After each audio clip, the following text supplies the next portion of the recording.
It's still spring season officially until 20th of June here, and why am I already talking about a fall garden? Well, we learnt it the hard way last year that you need to plan way in advance to ensure you have an abundant harvest for the fall season. And as gardeners, that's what we want, right? Lots of fresh food to eat throughout the year. Here are some of our tips if you want to plan a fall garden and enjoy homegrown fresh produce all the way until October or November. The first thing is to make a list of some of the fall or cool season crops that you and your family like to eat and want to try growing this year. So maybe you love winter salads, so greens like lettuce, arugula, spinach, etc. Or you fancy root crops like carrots and radishes. Or maybe you love warming soups in the fall, so you could grow some cauliflowers, leeks and potatoes. If, however, you're not sure what constitutes a cold season crop, this is a handy sheet I found from Territorial Seed Company online, and they have a comprehensive list of what can be grown and when they need to be started, transplanted, and will be ready for harvest. Next is to buy your seeds right now for the crops you plan to grow. You would already notice that most of the common garden centers remove their seed racks by end of June max, since there's less demand. So if you decide to grow radishes say in September, it would be tricky for you to find seeds then, and you might have to order them online instead. So do all your seed shopping now before the seed aisles are cleared out.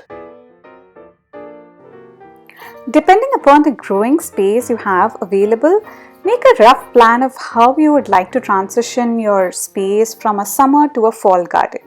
For instance, here are a couple of raised beds of ours, and this is our rough plan of how do we transition from spring to summer, that is towards the end of June to late August, and for a fall garden that is towards end of August or September all the way through October and November. And likewise, this is another example for a similar raised bed.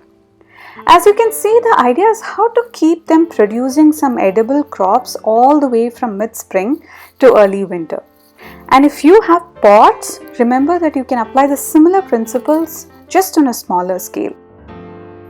When it comes to planning, I like to go back to our calendar so I have reminders in place on what to do each weekend. If you have not checked out our video on how to make a garden plan, the link for it is in the description box below. This time, instead of the last frost date, we go by the first frost date in fall, and I usually subtract 2 to 3 weeks from it to add some additional buffer in case we get a cooler season in advance for some reason. And you can use any planner. The idea is just to add reminders so that you don't miss out on any ideal dates to start some of your fall crops. Another major difference between the spring-summer versus a fall garden is there's not usually many people growing things in the fall. In fact, last year was the first year when we started having a specific fall garden. We usually used to be happy once we have our tomatoes and peppers, and we wrap up our season by then. So what that means is most nurseries are either closed or they don't sell seedlings of vegetable crops like they do in the summer. In that case, we need to make sure that we start our own seedlings ready for the fall garden.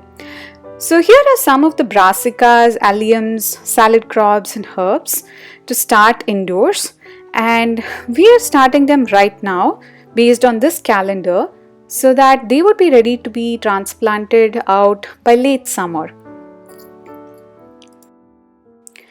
Look out for more videos from our channel in this fall garden series in a month's time as we start transplanting some of our seedlings outside and also start our direct sowing of root crops and greens.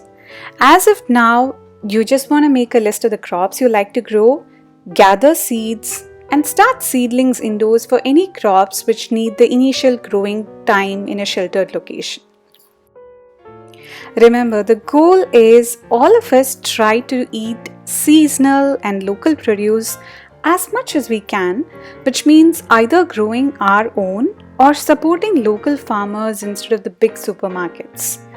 If, however, you don't have a big garden and you don't want to start a huge fall garden, for instance, you can still grow things like salad greens and spring onions very easily in pots, and that would help us save on those plastic containers in which these greens are usually sold. We all can make a big difference by our actions, and we could start that by growing something today. Take care and happy gardening.